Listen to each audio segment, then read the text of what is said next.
গাড়ি চলতি অবস্থায় আবার আইসা ওই হাইস্টটা সামনে দিয়ে আইসা গাড়িটা আবার থামালো। আমাকে বলতেছে আপনি ভয় পাইয়েন না, আপনাকে আমরা বাড়িতে পৌঁছাই দেবো। জমটুবি পরাইছে, পরাই আমাকে আবার হাঁটে নিয়ে একটা চিকন একটা সিঁড়ি, সম্ভবত একজনের বেশি এটা দিয়ে উঠতে পারে না। তো আমাকে একটা ছেলে ঢুকালো 3 ফিট বাই 4 ফিট হয়তো রুমটা, মানে পাওটা লম্বা করে পুরো খুললে শোয়া যায় না। আমি আবার আমার এই আটকটা হওয়ার আগে মানে মাগরিবের পরে আমি গাড়িতে উঠে আমি বাড়িতে ফোন করছিলাম, বলতেছে আমি তো কাছাকাছি আসছি, আমি আসতে হয়তো 10টা বাজতে পারে, আমি আইসা ভাত খাবো বাড়িতে। এটা শেষ কথা ছিল আমার বাড়িতে। মানে লাগাতার মারছে, আমরা কুড়াল দিয়ে ওই আমরা গাছ কাটি, গাছ সিরিজের কোবাই না জোরে জোরে কূপ মারি, ওই যে এইভাবে লাঠি উপর থেকে জোরে এভাবে মারছে। পরবর্তী আমার যে অবস্থা হয়েছে এগুলো তখন এগুলো মানে কেউ দেখাইতে পারতাম, কেউ দেখতো তো বুঝতো যে টর্চারটা কেমন হয়েছে। র্যাবের যতগুলো অফিস আছে প্রত্যেকটা অফিসে গুম করা আছে। আমি আসলে এখনো চিন্তা করি এই কঠিন সময়গুলো কিভাবে পার করছি। 2022 সালের আগস্টের 23 তারিখ বিভিন্ন মিডিয়াতে আসছে কুমিল্লা থেকে 7 জন ছেলে নিখোঁজ হয়ে গেছে। তো ওদের পরিবার থেকে জিডি করা হয়েছে। যখন বিভিন্ন প্রশাসনের বিভিন্ন সংস্থা যখন তদন্ত করতেছে, তখন একটা তথ্য তারা পাইছে যে তারা ওই ছেলেগুলো মসজিদে কুবাতেও নামাজ পড়তো। তো এই হিসাবে তারা কুবার প্রতি একটা তদন্ত করার জন্য আসছে। মসজিদে কুবা এটা কুমিল্লা নজরুল এভিনিউ কান্দিরপাড়, ওই মসজিদের ইমাম আমি। সেপ্টেম্বরের 10 কি 11 তারিখ ওই মসজিদও একটা টিম আসছিল। আয়সা আমি ওখানে ছিলাম, আমার সহকর্মী ছিল, আমার মসজিদের খতিব সাহেব মুফতি জিলানী সাহেব উনিও উপস্থিত ছিলেন। ওনারা ওই ছেলেগুলোর সম্পর্কে তথ্য জানতে চাইছে। তা আমরা যতটুকু জানি বলছি, একটা ছেলেকে আমি চিনছি যে নিয়মিত নামাজ পড়ে এখানে, আর বাকি ছেলেগুলো যে ছবি দেখাইছে আমার মনে পড়ে, আমি চিনি বলে মনে হয় নাই। এরপরে জিজ্ঞাসাবাদ করে বিভিন্ন তথ্য জানতে চাই, চলে গেছে, আমাদের ফোন নাম্বার নিয়ে গেছে, আর বলে গেছে যে তারা আমরা যদি কোনো তথ্য পাই ছেলেগুলো সম্পর্কে কোনো তাদেরকে যাতে জানানো হয়, জানাই আমরা, এইভাবে বলে তারা চলে গেছে। তো ওই সপ্তাহ আমার মাদ্রাসা বন্ধ ছিল, বৃহস্পতিবারে বন্ধ হয়েছে। তারা টিমটা আসে শনিবারে বিকালে জোহরের পরে। তো মাদ্রাসা বন্ধ ছিল, মাদ্রাসা বন্ধ থাকায় পরীক্ষা চলাকালীন অবস্থা আমি যে মাদ্রাসায় পড়াই ওই মাদ্রাসার ছাত্রগুলো ওই আগ থেকেই কক্সবাজার ট্যুরে যাবে, ঘুরতে যাবে। তো আমার যে মাদ্রাসার প্রিন্সিপাল সাহেব উনি এবং অন্যান্য শিক্ষকরাও এটা একটা ইয়ে হয়েছে, বন্ধের সময় ছাত্রদেরকে আমরা কি করবো, কক্সবাজার ঘুরতে যাব। তো ইয়া করে আমরা ওইভাবে প্রস্তুতি নিচ্ছি। আমরা হাইস গাড়ি ভাড়া নিছি, রোববারে দিবাগত রাত্রে আমরা কক্সবাজার উদ্দেশ্যে রওনা দিছি। ওখানে যাওয়ার পরে আমার শো করছে, মাথা ব্যথা, অসুস্থ হয়ে গেছি আমি। এই মঙ্গলবারে দিবাগত রাত্রে আমরা সন্ধ্যায় আমরা ফিরে আসার কথা কুমিল্লা। 2022 সালের সেপ্টেম্বরের 13 তারিখ মঙ্গলবার বিকেলবেলা আমরা কুমিল্লার দিকে আবার রওনা হব সন্ধ্যার পরে। তখন আমি যেহেতু অসুস্থ হয়ে গেছি, আবার ছোট গাড়ি হাইস গাড়ি, ওই গাড়িতে অস্বস্তি লাগতেছে, আমি সবারতে বলে আমি বিকালে গাড়িতে উঠে গেছি, আমি বাসে উঠছি, আমি বাসে চলে আসবো কুমিল্লা। তখন কুমিল্লা ডাইরেক্ট গাড়ি ছিল না দিনের বেলা, বিকালবেলা আমি চট্টগ্রামের একটা ফুরুবি এক্সপ্রেস এরকম নাম বাসটার, এরা চট্টগ্রাম ঢাকা থেকে কক্সবাজার চট্টগ্রামে চলে, ওই বাসে কক্সবাজার কাউন্টার থেকেই উঠছি আমি। উঠার পরে এক জায়গায় আসর নামাজ পড়লাম, এরপরে আরো পরে এক জায়গায় মাগরিবের সময় মাগরিব নামাজ পড়লাম। মাগরিব নামাজ পড়ার পরে গাড়িতে ওঠার পরে এই কিছুক্ষণ পর দেখলাম আমরা পটিয়া যে বাইপাস ওইটা আমরা পার হয়ে আসছি। এর কিছুক্ষণ পরেই এক জায়গায় গাড়ি সিগন্যাল দেওয়া হয়েছে, গাড়ি থামাইছে, বাস থামানো হয়েছে।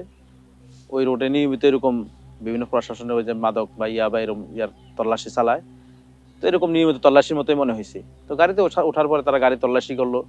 এর মধ্যে একজন ড্রাইভারের কাছাকাছি ওখানে দাঁড়িয়ে বললো যে সবাই দিকে তাকান, তাকিয়ে সবার ছবি উঠালো। ছবি উঠাইয়া এরপরে আবার আমাকে সহ আরো 4-5 জনকে নামাইলো গাড়ি থেকে। নামিয়ে আমার শরীর চেক আপ করলো, সবার বডি চেক আপ করলো, চেক করার পরে সে বললো, তারা আমাকে আলাদাভাবে জিজ্ঞাসাবাদ করতেছে আপনার সাথে কে আছে। আমার সাথে কেউ না, আমি একা। ব্যাগ কই? আমি বলছি ব্যাগ ইয়াতে আছে, আমি ছাত্রদের সাথে গেছিলাম, ওইখানে ইয়াতে আছে। কোন ছাত্র, কে? বলে ভাই আমরা ট্যুরে আসছিলাম, অসুস্থ হওয়ার কারণে আমি বাসে ফিরতেছি। ঠিক আছে করে আমার আবার গাড়িতে উঠে দিল, বাস ছেড়ে দিল। ঠিক 5 মিনিট পরে আবার গাড়ি চলতি অবস্থায় আবার আইসা ওই হাইস্টটা সামনে দিয়ে আইসা গাড়িটা আবার থামালো। আবার থামানোর পরে আবার উঠে তারা আমাকে সহ আরো কয়েকজনকে নামানোর পরে আমাকে হাত ধরলো, ধরে অন্যদের গাড়িতে উঠে আমাকে বললো আপনি আমাদের সাথে যেতে হবে। আমি বললাম কেন যেতে হবে? স্যার আপনার সাথে কথা বলবে, স্যারের কিছু কথা আছে। তো আমি এটা বললে তো আমাকে এইভাবে নেওয়ার প্রয়োজন হয় না, আপনারা আমাকে এই যে মসজিদে যে জিজ্ঞাসাবাদ করা হয়েছে ওইখানে গেছেন, বা আমাকে ডাকলে আমি আসবো, আমি তো কুমিল্লায় আসতেছি, আমি তো মসজিদে করছে যে তারা কিছু একটা টিম আসছিল, একটু পরে বলতেছি তারা কারা ছিল, পরবর্তী আমি তাদের পরিচয় পাইছি আর কি, তারা কারা, র্যাবের লোক ছিল আর কি। আনার পরে তারা গাড়িতে উঠালো আমাকে, উঠায় আমাকে বলতেছে আপনি ভয় পাইয়েন না, আপনাকে আমরা বাড়িতে পৌঁছাই দেবো।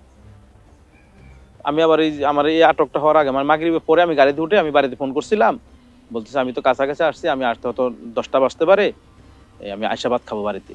এইটা শেষ কথা ছিল আমার বাড়িতে। হাইএসে উঠানোর পরে আমার সাথে তখন খারাপ আচরণ করে নাই, ভালো ভালো কথাই বলছে, আমাকে সাহস দিচ্ছে আপনি কোনো ভয় পাইয়েন না, আপনাকে জিজ্ঞাসাবাদ করবো, আপনি বিচলিত হওয়ার কারণ নাই। এর মধ্যে আমার কিন্তু মোবাইল, আমার পকেটে যা ছিল আমার সাথে সব কিন্তু তারা জব্দ করে নিছে। মোবাইল নিয়ে মোবাইল ঘাটতেছে, করতেছে মোবাইলের আমার যে ভিডিও আছে এগুলো দেখাইতেছে, এগুলা কি, তো এগুলো সাধারণ ভিডিও, আবার পারিবারিক কিছু ভিডিও আছে, আমার ছাত্রের ভিডিও আছে, এমনি বিশেষ কিছু অন্য কোনো ভিডিও আমার এখানে ছিল না। স্বাভাবিক একটা, আমি মনে করেন জায়গায় গেছি, এখানে একটা সেলফি উঠেছি বা একটা ভিডিও, এইগুলো আর কি। এটা ছাত্র আমার কাছে পড়তো, তার একটা ভিডিও আছে, পড়তেছে, তার পড়া অনেক সুন্দর, এটা ছিল এগুলাই, যে ছাত্রটাকে এগুলো জিজ্ঞেস করছে। তো এইভাবে আর অন্য কোনো বিষয়, যে বিষয়ে তারা নিচ্ছে তখন গাড়িতে এগুলো কিছু জিজ্ঞেস করে নাই। পরে আবার ওই কিছুক্ষণ পর পর তারা তাদের উপরস্থ অফিসারকে বলতে, স্যার আমরা ওনাকে পাইছি, ওনাকে আমরা আমাদের সাথে আছে, আমরা নিয়ে আসতেছি, এরকমও তারা খবর তথ্য পৌঁছেছে অন্য জায়গায়।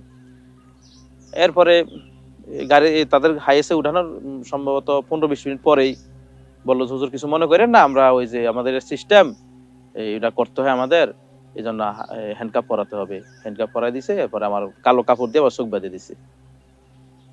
তো আমি চোখ বাঁধার সময় একটা আপত্তি করছিলাম যে চোখ কেন বাঁধবেন, কোন এটা আমাদের সিস্টেম। তো আমি বললাম চোখ বাঁধলে আমার সমস্যা হয়, আমার এমনি অসুস্থ, আমি আরো সমস্যা হবে।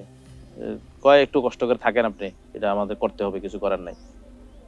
তো পরে চোখও বেঁধে দিল। এরপরে গাড়ির মধ্যে আমার ঘুম এসে গেছে। আমি কতক্ষণ গাড়ি চলছে আমার মনে নেই, আমার কখন ঘুমাইছি। এক জায়গায় গাড়ি থামছে, থামার পর আমি টের পাই যে গাড়ি থামছে, তখন হয়তো ওরা ওখানে নাস্তা করছে। সবাই কিন্তু সাদা পোশাকে ছিল, সাদা পোশাক, এবং সবার কাছেই ছোটখাটো অস্ত্র ছিল, কোমরে অস্ত্র, এগুলো আমি দেখছি যখন হ্যাঁ অটো ছিল, অস্ত্র ছিল। এখন এই এক জায়গায় থামা, নাস্তা টাস্তা করার পরে কিছুক্ষণ পর আবার গাড়ি ছাড়ছে। এরপর এক জায়গায় এসে গাড়ির রাস্তার পাশে এক জায়গায় নামাইছে, মানে গাড়িটা মানে রাস্তার পাশে কোন একটা অফিসে ঢুকাইছে, ওখানে আমাকে নামানোর পর একটা এসি রুমে ঢুকানো হয়েছে। আমাকে ঢুকানোর পরে ওরা আমাকে বিভিন্ন বিষয়ে জিজ্ঞাসাবাদ করা শুরু করছে। আমাকে বলছে জিহাদ কি, জিহাদ সম্পর্কে। আমি এগুলো আমি কোনো গবেষণা করি না, বাকি আমি যতটুকু জানছি কোরআন হাদিস জিহাদ সম্পর্কে যতটুকু বলা আছে, শাব্দিক অর্থ, পারিভাষিক অর্থ, এগুলো বলছি আমি। এরপর আমাকে বলছে আপনি গণতন্ত্র নিয়ে আপনি কি করেন, অনেক লেখালেখি করেন না। আমি গণতন্ত্র আমি কোনো লেখালেখি করি নাই, আপনার ফেসবুকে অনেক পোস্ট আছে। আমি না, আমার জানা মতো কোনো পোস্ট আমি নাই, আমি এরকম কোনো লিখি না, আমার জানা মতো লিখি নাই। আমি যতটুকু আমার ইয়ে আছে, আমি এরকম কিছু লিখি নাই। আমি এটা পছন্দ করি না, আমি এটাতে নাই, আমি কোনো দলের সাথে সম্পৃক্ত না।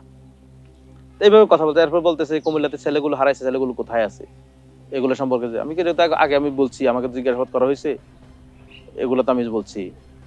কয় আপনি একটা নাম বলছে, এই নামে আপনি এই লোকটাকে চিনেন, এই লোকটা আপনার সাথে কি পরিচয়। আমি এই নামে আমি কাউকে চিনি না। তার একটা তথ্য তার কাছে, যে ওই যে নামটা আমাকে বলছে, নামটা আমি বলতে চাইতেছি না, কারণ অন্যরা ইয়ে আছে তো, ওই নামটা আমাকে বলছে এই লোকটার সাথে আপনি ওই ছেলেগুলোকে কি করছেন, মানে ওই লোকটা ছেলেগুলোকে কি করছে, বাইরে থেকে বাইর করে নিয়ে গেছে, ওই লোকটার সাথে আমার পরিচয়, তাদের দাবি, তারা বলতেছে। আমি কিন্তু এরকম নামে আমি কাউকে চিনি না। তখন তারা এইভাবে ইয়া করার পরে মারধর করে নেয়। তখনও বিভিন্ন হুমকি ধমকি দিতেছে। তখন বলতেছে আপনার এখন খুব ঘনিষ্ঠ লোক আপনার এই ব্যাপারে এই তথ্যগুলো দিচ্ছে। কে দিছে ঘনিষ্ঠ লোক আমি জানি না, আমি এরকম কিছু করিনি, যদি দিয়ে থাকে তাহলে সে ভুল তথ্য দিছে। এরপরে কিছুক্ষণ পর আমি বলতেছে আপনি কোনো কথা বললেন না, আপনি চুপ থাকবেন, আমরা কথা কিছু বলার আগ পর্যন্ত আপনি কিছু বলবেন না, চুপ থাকবেন, আপনি শুধু শুনবেন বলে মোটা কষ্টেপ দিয়ে আমার মুখ পেঁচাইছে। মুখটা পেঁচাইয়া আমার চোখ খুলে দিয়েছে। ওরা সামনে দিয়ে চলে যাবে, তাদেরকে দেখিনি, তাদের পিছনে চলে গেছে। সামনে একজন আলেমকে নিয়ে আসছে, আমার পরিচিত কুমিল্লার একজন আলেম, উনি আমার সাথে জেল খাটছে, মজলুম একজন আলেম, মাওলানা নিয়ামতুল্লাহ। ওনাকে চোখ বেঁধে নিয়ে আসছে আমার সামনে। ওনাকে নিয়ে আসছে, রুমে ঢুকাইছে। আমি যখন ওনাকে দেখলাম ওনার মানে ও দেখেই বুঝছি ওনার অনেক টর্চার করা হয়েছে। পরবর্তী জানছি ওনাকে হ্যান্ডকাফের মধ্যে রশি লাগিয়ে ওনাকে ঝুলিয়ে রাখছে অনেকক্ষণ, দীর্ঘ সময়। এবং জেলে যাওয়ার পরে দেখছি ওনার এই ডান হাতটা অকেজো হয়েছিল, 6-7 মাস এই হাত দিয়ে ভাত খেতে পারে নাই। এটার অনেক চিকিৎসা করার পরে শেষ পর্যন্ত আমি যতদিন ছিলাম দেখছি উনি কোনো রকম হাত ভাত খাওয়ার জন্য ব্যবহার করে, অন্য কোনো কাজে ব্যবহার করতে পারে নাই। প্রায় অকেজো ছিল এই হাতটা, এইভাবে হয়েছে।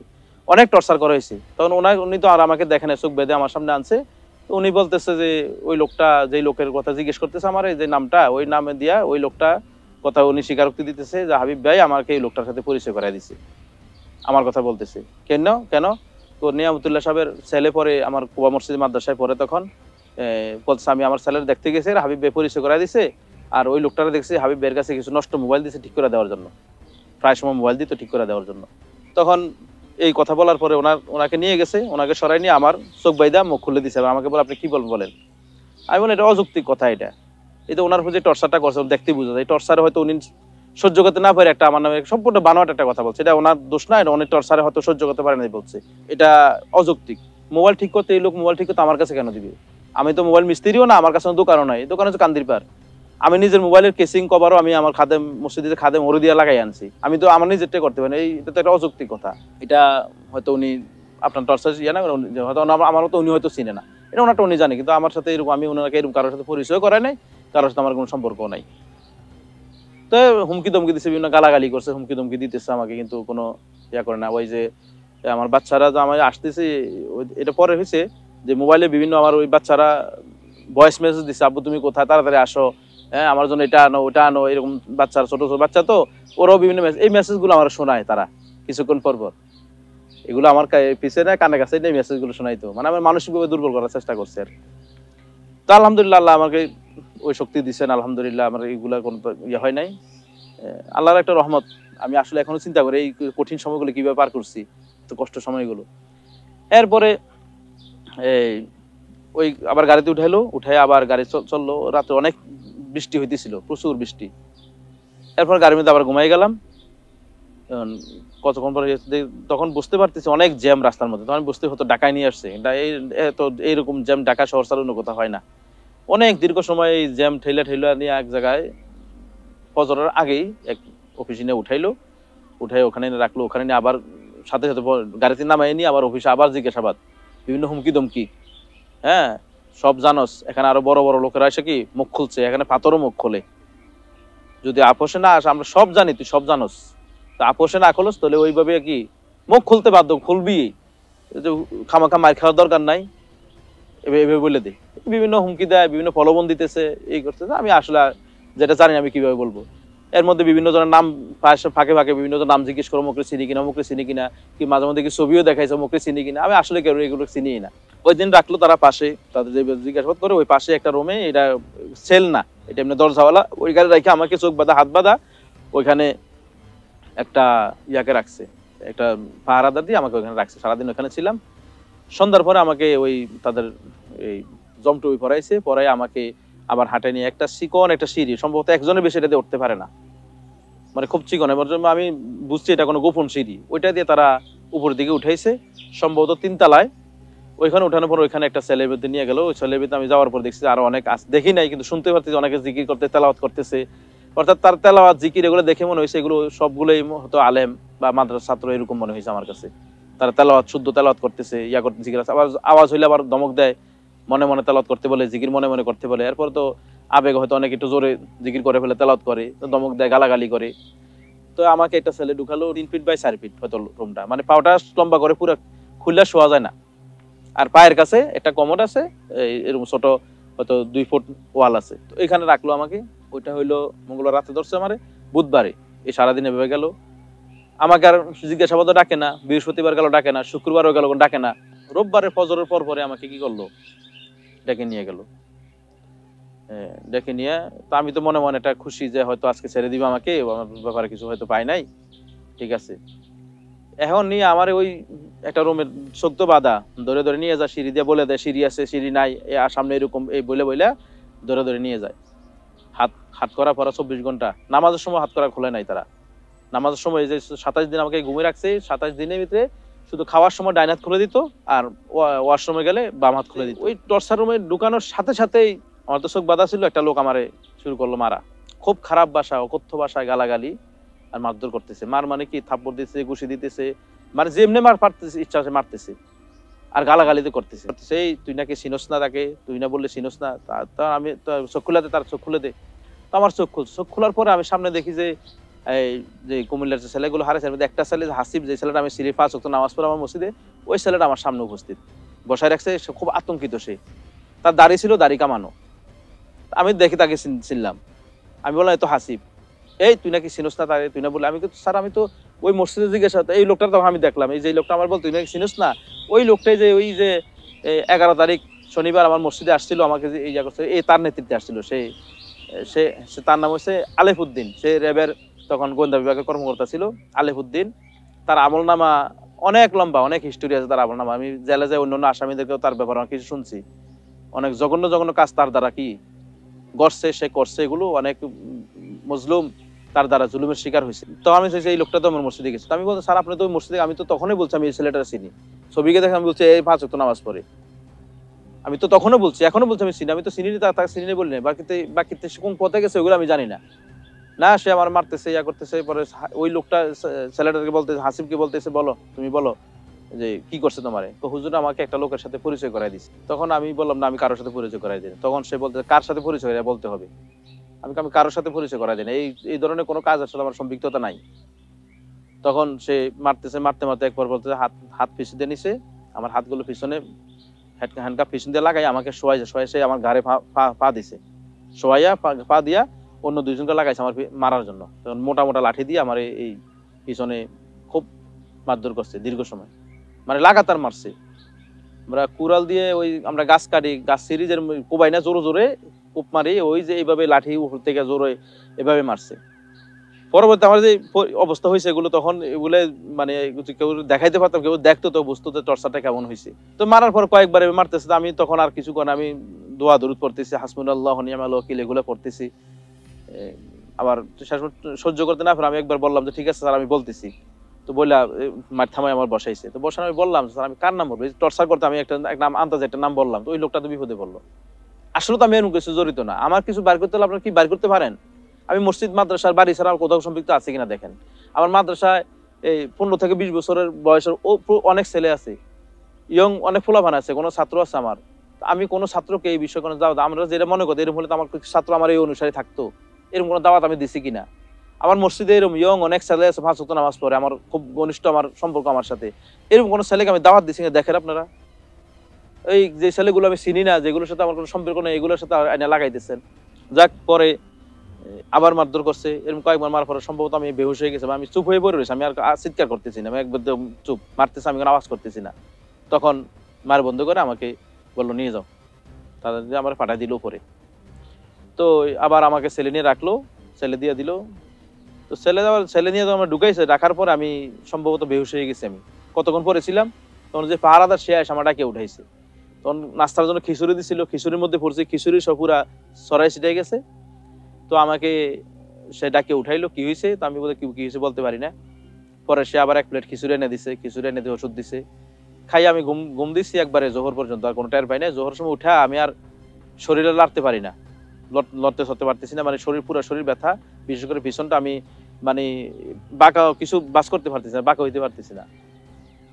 এরপরে যাক উজু করে বসে বসে নামাজ পড়লাম, জোহর পড়লাম, জোহর পর আবার হয়তো কিছুক্ষণ ঘুমাইছি। এরপরে আসর পড়লাম, আসরটা পড়ার সাথে সাথে আবার আমাকে ডাকলো, ডাকার পরে এই নিয়ে গেল ওই আবার রুমে, ওই নেওয়ার পর ওইখানে নিয়ে এখন আমার আবার চোখ খুলে দিছে, চোখ খুলে দিয়ে আমার সামনে একজন, তো উনি আলেম হয়তো, আমি ওনার পরিচয় জানি না, ওই দাড়িওয়ালা টুপিওয়ালা, ওনার সামনে হাত করা পরানো, ওনার সামনে আমার মুখামুখি করছে। আমাকে জিজ্ঞেস ওনাকে চিনি কিনা, আমি ওনাকে চিনি, উনি আমাকে চিনে না। এরপর আমাকে বলতেছে আরো কিছু নাম বলছে, ফাহিম, এই ছেলেকে, এই ছেলের সম্পর্কে বলার জন্য। আমি ছেলে চিনি না।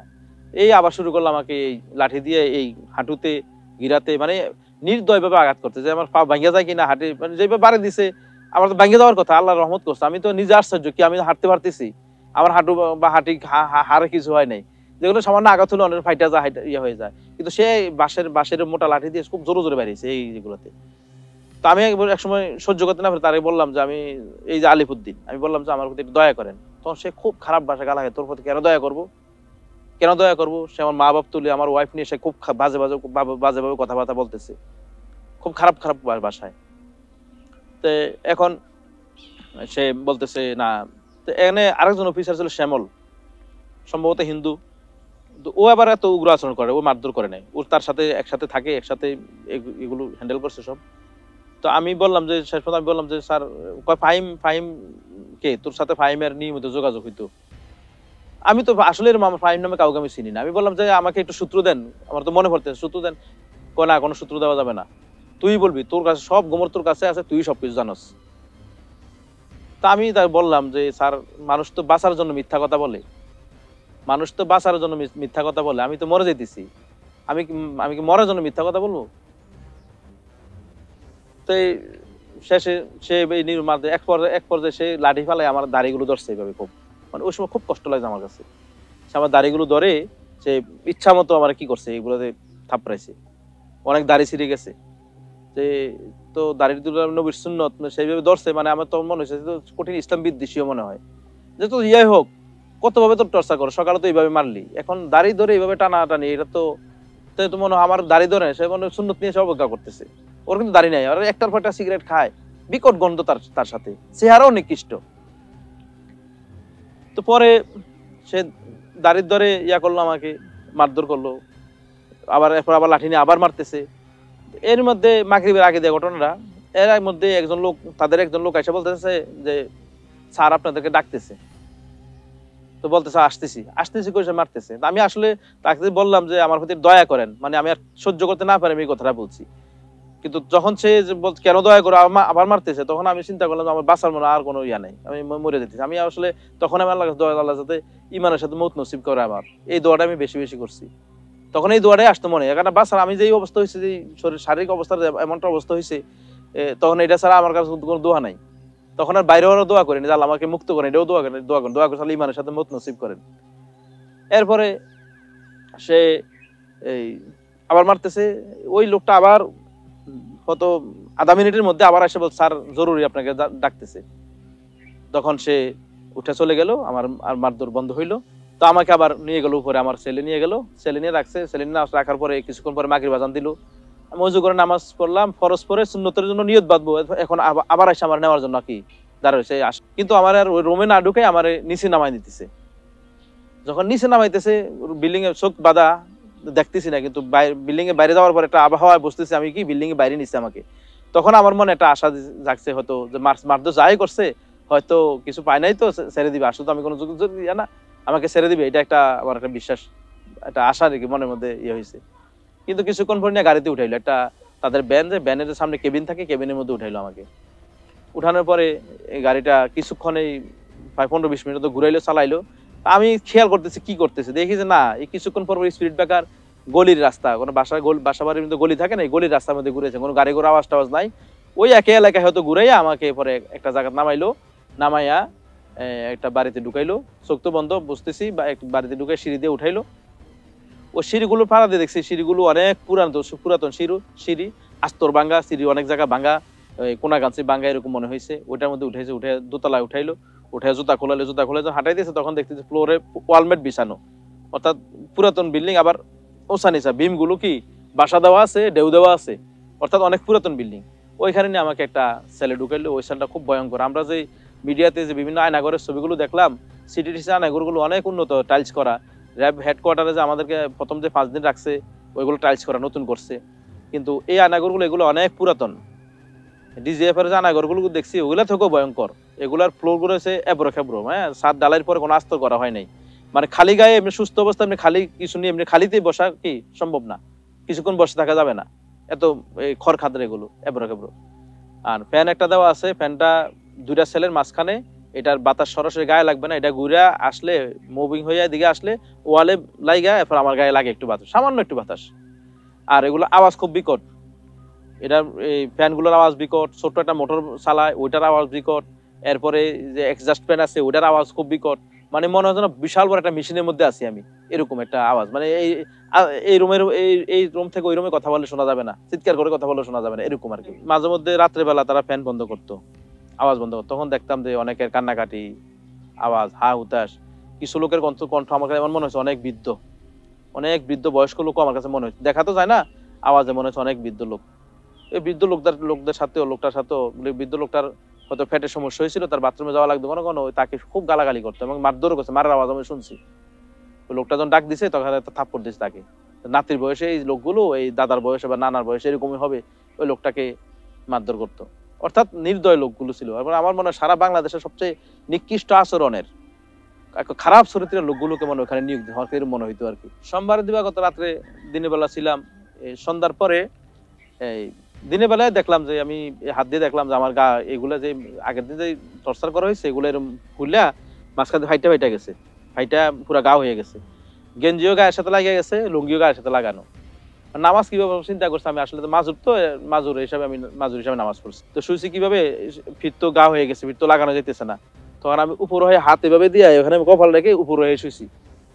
তখন ওই যে পাহারাদার সে এসে দেখছে যে পিছনে কি আমার লুঙ্গি ভিজা, গেঞ্জি ভিজা। কি হয়েছে, আমি বললাম সম্ভবত গা হয়ে গেছে, তো সেদিকে আস। তো আমি তার কাছে গেছি, আমি তো চোখ বন্ধ, ফিরে আছে গেঞ্জি আলগিতে দেখছে, দেখার পরে সে রাখা চলে গেছে। সম্ভবত আধা ঘন্টা হবে, 20 মিনিট বা আধা ঘন্টা হবে, একটা লোক নিয়ে ডাক্তার নিয়ে আসে, বুঝলেন, ডাক্তার নিয়ে আসছে। ডাক্তার আসছে, আয়সা ডাক্তার দেখে ডাক্তার কোনো ওষুধ না দিয়ে ডাক্তার বাড়ি বের হয়ে গেছে, আমার সেল থেকে বের হয়ে গেছে। বাইরে হওয়ার পরে আরো 15-20 মিনিট পরে আসছে, আয়সা ওষুধ দিছে।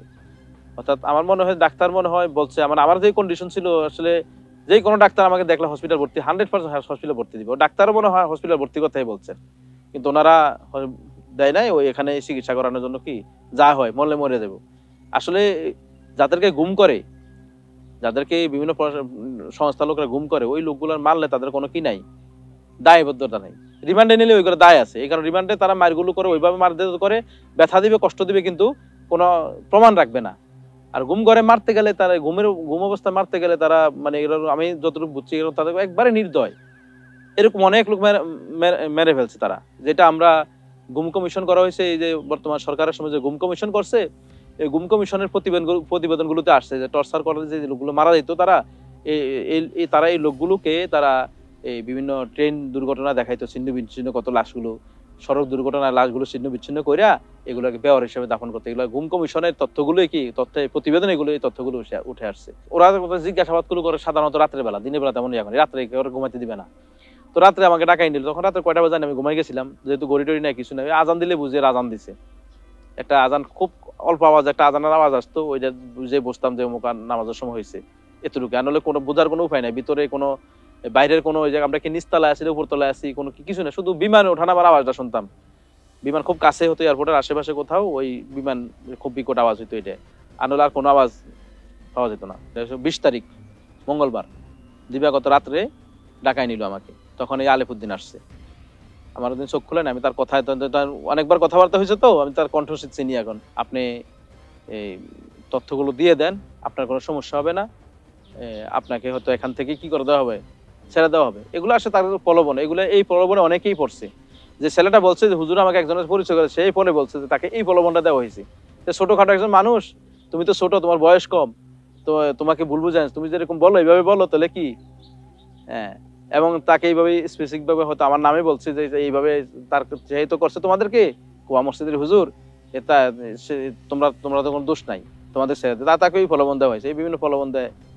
তা আমাকে বলতেছে হয়তো আপনার জেলও খাটা লাগবে না, আমরা এখান থেকে ছেড়ে দিব, আপনার না আপনি যারা এগুলো করছে তাদের নামগুলো, তাদেরকে আমরা ধরতে চাই।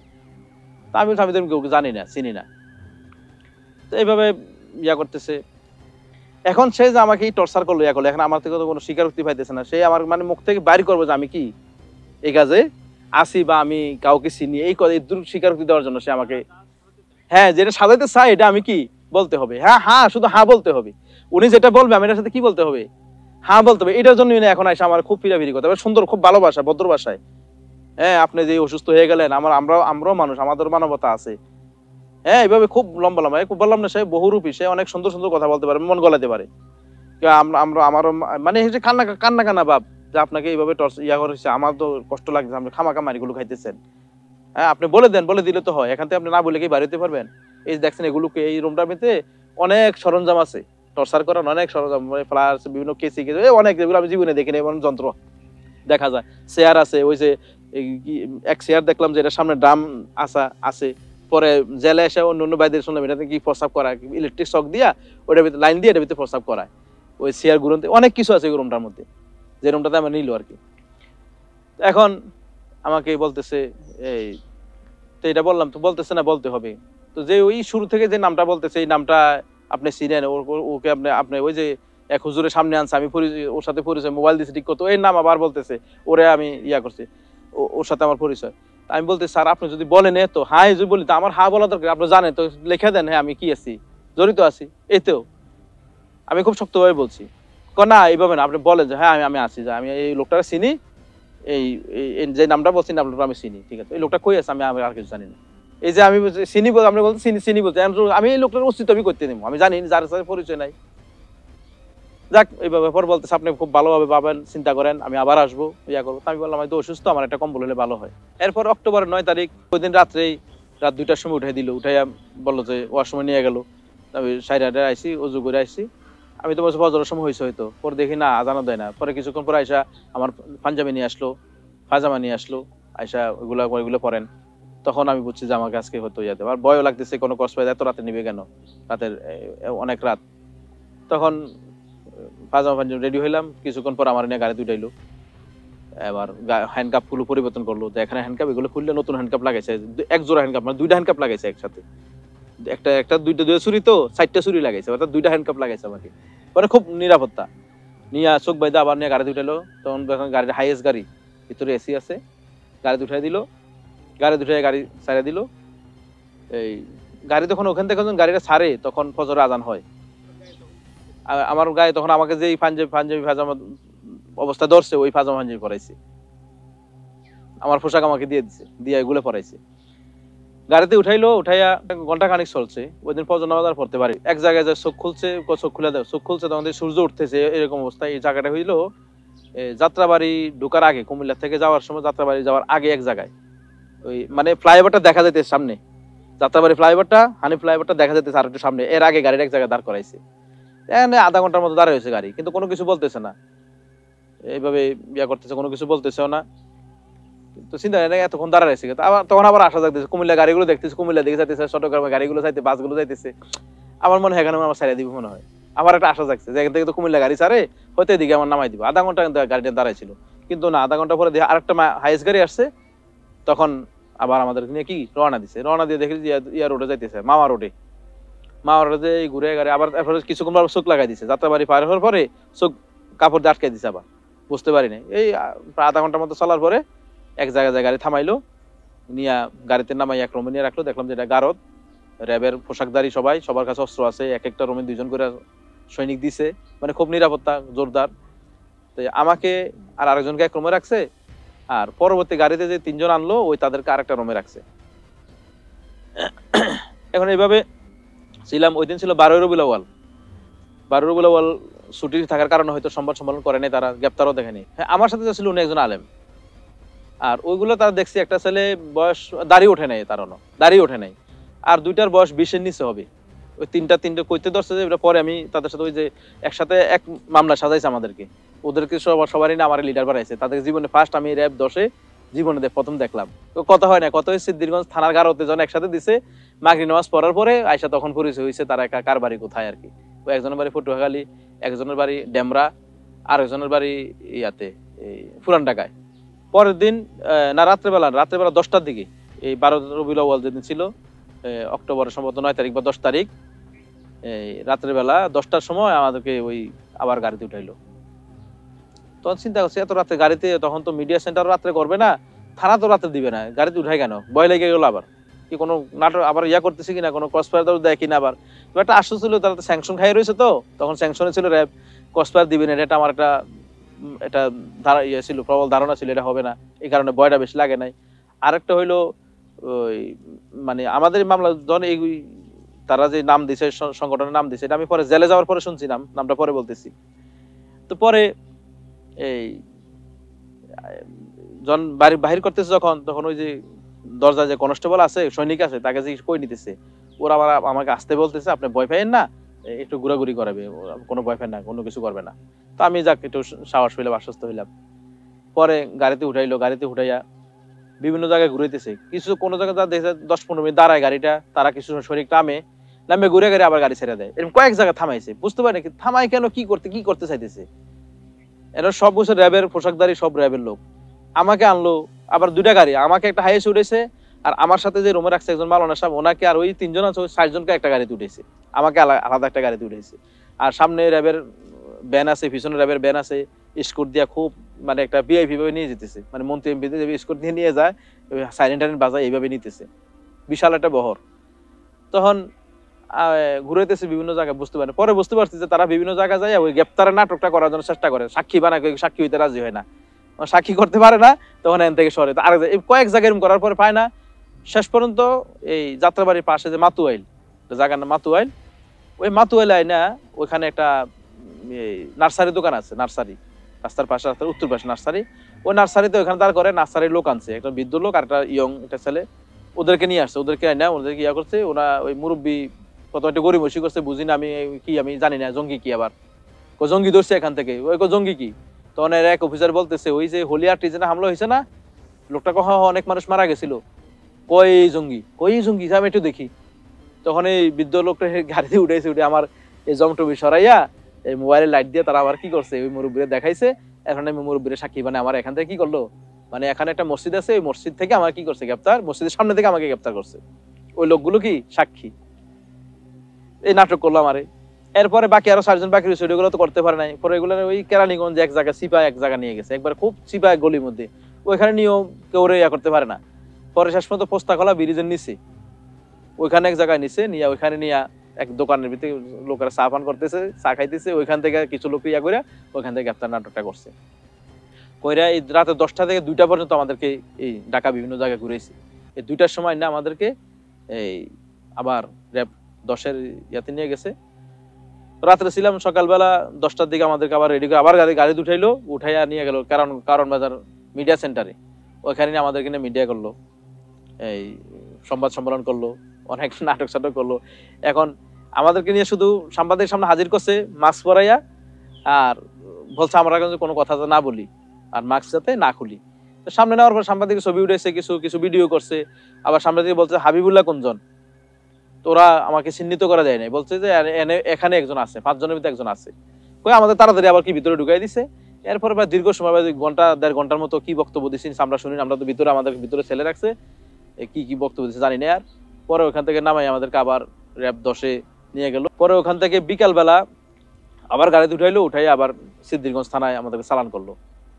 সিদ্ধিরগঞ্জ থানায় চালান করার পরে সিদ্ধিরগঞ্জে রাত্রে ছিলাম, তখন তো মিডিয়া হয়ে গেছে, সারাদিন জানছে, আমার আত্মীয়স্বজন আসছে, আমার বাগনি জামাই আছে ঢাকাতে, উনি আসলো, প্রথম আসলো, আমার চাচাতো ভাই আছে নারায়ণগঞ্জ থেকে, উনিও আসলেন, পরের দিন সকাল আমার বড় ভাই গেলেন, আস্তে আস্তে সবাই আসতেছে, ইয়া করতেছে। তো মামলা দিল, একটা মামলা সিদ্ধিরগঞ্জ থানা সন্ত্রাস বিরোধী আইনে। তো আমার ব্যাপারে কি অভিযোগ এখন আমি জানি না, কি অভিযোগটা সাজাইছে বা মিডিয়া সেন্টার কি বলছে এটা এখন আমি জানি না। পরে দিনের বেলা চালান করলো কোর্টের থেকে আমাদেরকে নারায়ণগঞ্জ জেলে নিয়ে যায় সন্ধ্যার পরে। তো জেলে যাওয়ার পরে জেলে আমাদেরকে একদিন ওয়ার্ডে রাখে আমদানিতে, পরের দিন আমাদেরকে সেলে দেয়। সেলে যাওয়ার পরে সেলে যেয়ে দেখছি যে আমাদের আগে এই মামলায় আরো 7 জনকে কি করছে, জেলে দিছে, আর 5 দিন আগে 7 তারিখে ওদেরকে দিছে, 5 তারিখ বা 5 তারিখে ওনার 7 জনকে কি করছে এই অক্টোবর মাসের, আর আমাদের কিছু 10 তারিখে। তো যাই দেখলাম ওই তাদের সাথে আমার কোনো পরিচয় নেই, ওই হাসিব যে ছেলেটা আমাকে কি করে আমার সামনে এনে বলছে, ওই ছেলেটাও আমার সামনে কি উপস্থিত হয়েছে, ওটাও দেখছি যে। আরেকটা ছেলে কুমিল্লার ছিল, নাম না বলি, ওই ছেলেটা জীবনে আমার সাথে দেখা হয় নাই, কোনোদিনও তার আমার দেখে নাই। ওই ছেলেটা এসে হুজুর আপনার বাবা আমার অনেক জিজ্ঞাসাবাদ করছে, আমি বলছি চিনি না, ইয়া করছে। এরপরও দেখি পেপারে আমার ইয়াতে দিছে, আপনি আমাকে দাওয়াত দিয়ে এনে আনছেন, এটা তারা বলে। আমি কিন্তু বলিও নাই, আসলে আমি আপনাকে চিনিও না, কিন্তু তারপরও তারা কি করছে আমার সাথে নাম লাগিয়েছে, আপনি আমাকে দাওয়াত দিয়ে আনছেন। আমি কিন্তু এরকম কিছু বলিও না, আমি আপনাকে চিনিও না, ঠিক আছে। হাসিবের বিষয়টা হাসিবও পরে বললো যে আমাকে এইভাবে ইয়া করে আমি বুঝতে পারি নাই, সব তারা করছে না, আমার কোনো ইয়া ছিল না, আমিও বুঝতে পারি নাই, মাপ চাইছে, মাফ করে দেন। তা আমি বুঝছি আসলে এখানে সবাই মাজুর ছিল ওই অবস্থায়, আসলে মাজুর একটা লোককে টর্চার করলে সে বাঁচার জন্য সে যে কোনো কিছু বলতে পারে, সবাই মজলুম, এখানে কিছু করার নাই। আর আমি তো নিজে দেখে আসছি একজন একটা নাম বলার জন্য তার কি না করতে পারে, কি করছে। তাক জেলে ছিলাম, ওইখানে থাকার পর আমি ওই জেলে প্রায় 7 মাস থাকার পরে এরপর হঠাৎ একদিন আসলো, চালানের নাম আসছে আমার, কেরানীগঞ্জে চালান, আমার ডেমরা থানায় মামলা আছে, মানে অর্থাৎ আরেকটা মামলা আমাকে লাগানো 7 মাস পরে জামিন করার ফিকিরে আছে, এর মধ্যে আরেকটা মামলা লাগাইলো, কেরানীগঞ্জ নিয়ে গেল, ওখানে আমার নিয়ে রাখলো এই কেরানীগঞ্জে নেওয়ার পরে 3 দিন পরে একটা রিমান্ড সিটিডিসি মামলা লাগাইছে। এটা আগে তো র্যাবে, এখন সিটিডিসি। ওরা একটা মামলা লাগাইলো, ওইটাতে আমার নাম দিল, রিমান্ডে নিল 3 দিনের। তো রিমান্ডে নিয়ে তেমন একটা কন্ট্রোভার্সি করে, মানসিকভাবে গালাগালি করছে, ধমকি ধমকি দিছে। বাকি কিছু অফিসার খুব ভালো ছিল, যারা কুমিল্লাতে বা আমার বাড়িতে মাদ্রাসায় যারা তদন্তে আসছে, ওনারা আমার সাথে ভালো আচরণ করছে। হুজুর আপনার তো সব আপনার ভক্ত, আপনি যেদিকে যায় সবাই আপনার সুনাম করে, আপনার এলাকায় গেলাম, আপনার মসজিদের এলাকায় গেলাম, যে হিন্দুরা পর্যন্ত আপনার প্রশংসা করতেছে। আমরা বিভিন্ন হিন্দু, আপনার মসজিদে আসলে হিন্দু আছে, অনেকে জিজ্ঞাসা করছে আপনার ব্যাপারে, আপনার বিষয়ে, তারা কেউ আপনার ব্যাপারে কোনো খারাপ কোনো রিপোর্ট দেয় নাই। আমি আমার খারাপ কিছু তো করি না, কি রিপোর্ট দিব? কারোর সাথে আমার কোনো খারাপ ব্যবহারও নাই, খারাপ আচরণও করি না, আর সবার সাথে আমার ভালো সম্পর্ক। এরপরে নারায়ণগঞ্জে 7 মাস থাকার পরে শোনাইলো আমার চালান, কেরানীগঞ্জে আমার ডেমরা থানায় মামলা লাগাইছে সিটিডিসি, ওই কেরানীগঞ্জে নিয়ে গেল। ওখান থেকে আমাকে 3 দিন পরে ওই রিমান্ডে নিয়ে গেল সিটিডিসি। কানে কানে আসতে বলে দিছি যে স্যারের কাছে নিতেছি, ও খুব খারাপ লোক। তো ওর রুমে নিচে, আরে সে তো মানে দেখে তো গালাগালি শুরু করলো আমারে। আসলে খারাপ লোক, মানে দেখেই কি খুব খারাপ ভাষা গালাগালি শুরু করছে, এই ছেলেগুলোর তুই নষ্ট করছস, এই করছস, এই করছস। আমি তো এমনি গরুর কিছু করি না, এই খুব খারাপ ভাষায়, তোর তো ফাঁসি হবে, তোর তো ফাঁসি। বাংলাদেশ আইন সম্পর্কে জানোস, করছস তো কবি মাদ্রাসায়, আইন সম্পর্কে কি জানবি তুই? এভাবে সে আমার ক্রিটিসাইজও করতেছে, গালাগালি। তো আমি পরে বলতেছি আসলে বিষয়টা হলো, আবু হানিফা রহমতুল্লাহ একটা কৌল আছে যে যারা আলেমুল আমাদেরকে বা ইসলামিক লোকদেরকে গালাগালি করে তারা জারজ সন্তান। তাকে এটা বলার পরে তো সে তো মানে এমন একটা অবস্থা, সে কি পাইবে না খুঁজতেছে আমার মারার জন্য, মারবে। তা আমি বলতেছি এটা কোরআন আয়াত আছে, অতুল্লিম বাদা যালিকা জানিম, সূরা কলামের মধ্যে আছে, ওই আয়াতের তাফসীর দেখেন, আগে পরে তাফসীরগুলো দেখেন, এই কোন চরিত্রের লোকগুলোর কথা বলছে, আপনার মধ্যে এই চরিত্রগুলো আছে কিনা। এই সুর বাচ্চারা নিয়ে যায় এখান থেকে, মানে আর সহ্য করতে পারে নাই, জিজ্ঞাসাবাদ করতে পারে না আমারে। তো এখান থেকে আমার কি করছে, নিয়ে আসছে। তা আইনা বাড়ি ওই যে লোকটা নিয়ে গেছে, বলছিল আগে আপনারা বলছি না, আমি কি করবো, এটা মেরে ফেলবো আমাকে। তা আমি সমস্যা নাই, আমি মরার জন্য প্রস্তুত। আমি বহু টর্চার করে আইছি, সহ্য করে আসছি, অনেক মারধর, অনেক নির্যাতন করা হয়েছে। যে এখন যেতে পারছি যে বুনা, সেটা এডিসি আতিকার ইমরান পরের দিন আবার আমার বিভিন্ন হুমকি ধমকি জিজ্ঞাসা করতেছে। এর মধ্যে এই বলতেছে আপনার মোটরসাইকেল কোথায়, মানে ওরা আমার যে র্যাবে গুম করছে তারা এটা বিশ্বাসই করে না। তারা বলতেছে আমি কি ছিলাম, পলাতক ছিলাম, পরে আমার র্যাবে গ্রেপ্তার করছে। আপনারা মনে জানেন না যে এইভাবে গুম করে, যে বলতে না আপনি মিথ্যা কথা বলতেছেন। তা আমি বলতেছে তাহলে আপনার মোটরসাইকেল কোথায়? আমরা বাড়িতে, কোন আমরা বাড়িতে মোটরসাইকেল পাই নাই। আপনার বাড়িতে বলতে বাড়িতে নাই, মোটরসাইকেল আপনার সাথে। তো আমি বললাম মোটরসাইকেল আমি এক জায়গায় রেখে গেছি, ওইখান থেকে বাড়িতে, এখন বাড়িতে আছে মোটরসাইকেল, আমার সাথে ছিল না। আপনি আমাদেরকে কি বুঝার, আমরা সব জানি আপনি পলাতক ছিলেন, কই পলাইছিলেন বলেন। আমি বললাম, তখন আমার মাথায় একটা বুদ্ধি আছে। আমি বল শোনেন, আপনারা তো ওই মোবাইল ট্র্যাক করে ধরতে পারেন কখন কি ছিল, আমার নাম্বারটা দিয়ে ট্র্যাক করেন যে আমি 13 তারিখ থেকে আমি কোথায় ছিলাম, আমার মোবাইলটা কই কই গেছে, কোথায় কোথায়, তখন তো বুঝতে পারবেন মোবাইলটা কোথায় যায় বন্ধ হয়েছে, এটা তো আপনি বুঝতে পারেন। ওইটা বার করেন, তো আপনার পান আমি কইছিলাম, এখন মোবাইলটা কোথায় আছে ওটাও দেখেন। তখন আর কি করতেছে না, আর কিছু বলে নাই। তো এই হুমকি তুমকি না, কোনো ইয়া নাই, স্বীকারোক্তিও নেওয়ার চেষ্টাও করে নাই, মানে 164 নেওয়ার চেষ্টা করে নাই। পরে যাক আমার নামাই দিল, পরের দিন আদালতে দিয়ে দিল। তো এখান থেকে 18 দিন মোট রিমান্ড সব মিলে 18 দিন কারাগারে থাকার পরে ওখান থেকে দিয়ে দিল ইয়াতে, এই হাই সিকিউরিটিতে কাশিমপুরে চালান দিয়ে দিল। ওইখানে ছিলাম। ওইখানে যাওয়ার পর আমার প্রথম মামলা যে গ্রেপ্তার দেখাইছে, এটা ছিল কি 10 অক্টোবর, ঠিক 1 বছর পরে 2023 সালের 10 অক্টোবরে আরেকটা মামলা লাগাইলো, কোথায়, রাঙ্গামাটি। ঠিক 1 বছর পরে 23 অক্টোবর 10 তারিখ রাঙ্গামাটি মামলা। এর আগে 3-4 দিন আগে নিয়ে গেল, নিয়ে চট্টগ্রাম জেলে রাখলো, ওখান থেকে কোর্ট করাইলো। র্যাব 7-এ আমাদেরকে রিমান্ডে নিল। র্যাবের যতগুলো অফিস আছে, সারা বাংলাদেশ র্যাবের যে অফিসগুলো আছে, প্রত্যেকটা অফিসে গুম করা আছে, গুমের কি আছে, সেল আছে, গুম সেল আছে। আর গুম সেলগুলো নারায়ণগঞ্জ, কিন্তু ওই নারায়ণগঞ্জ জেলে থাকা অবস্থায় র্যাবে কিন্তু 3 দিনের রিমান্ডে আনছিল। ওই রিমান্ড আমার কাছে মনে হয়েছিল ফর্মালিটি, এটা কোনো কিছু জিজ্ঞাসাবাদও করে তেমন করে না, ইয়া নেই। কিন্তু ওইখানে নিয়ে যারা রাখছে, এটা হলো আমাদের যে বাথরুম করে না 4 ফিট বাই 4 ফিট, 4 ফিটও না, 3.5 বাই 3.5 ফিট, 3.5 বাই 4 ফিট করে আর কি বাথরুম। ঠিক মাঝখানে এই ইয়াটা ফ্যানটা, বাথরুমের ফ্যান যেটা ঠিক মাঝখানে, আপনি এখানে থাকতে হবে, এখানে ঘুমাইতে হবে। অর্থাৎ ফ্যানটার এক পাশে হয়তো 1 ফুট, আর 1 ফুট পিছে হয়তো 1 ফুট, ঠিক আছে। এই 1 ফুটের মধ্যে আপনি কি করেন, পাওয়াটা ভালো করে মেলা যায় না, ওইখানে আপনি ঘুমাতে হবে, মানে বাথরুমে থাকতে হবে আপনি রিমান্ডে। দেখেন মানে এটাতে একটা মানবতার একটা ইয়ে আছে, বাথরুমে একটা লোক কিভাবে থাকে, পানি ওই বাথরুমের পানি ব্যবহার করতে হবে।